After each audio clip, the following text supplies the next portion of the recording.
Supreme court में chairman PTI की cipher case में फर्दर जुर्म के खिलाफ अपील पर समाअत। चेयरमैन पीटीआई के वकील हामिद खान ने अदालत से इल्तिवा मांग लिया। अदालत ने हामिद खान की इस्तदा मंजूर करके समाअत गैर मुआयना मुद्दत तक के लिए मुलतवी कर दी।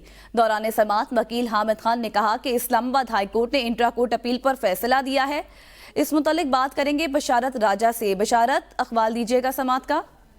जी, जस्टिस सरदार तारक मसूद की सदर में 3 रुकनी बेंच ने चेयरमैन पीटीआई के साइफर केस में फर्द जुर्म के खिलाफ अपील पर समाअत की। चेयरमैन पीटीआई के वकील हामिद खान अदालत के सामने पेश हुए तो उन्होंने अदालत से कहा कि मैं इस दरख्वास्त पर इल्तवा लेना चाहता हूँ कि कल intra court appeal Islamabad high court से एक फैसला आया और उस फैसले की रोशनी में मैं अपनी कुछ दरख्वास्त में तरमीम लाना चाहता हूँ, जिस पर अदालत ने कहा कि जी हामिद खान साहब, कल जो फैसला आया है अदालत का, ठीक है, हम उस पर आपको इत्तबा की इजाज़त देते हैं। कल की फैसले की रोशनी में आप उस फैसले के खिलाफ नई अपील भी लाना चाहते हैं।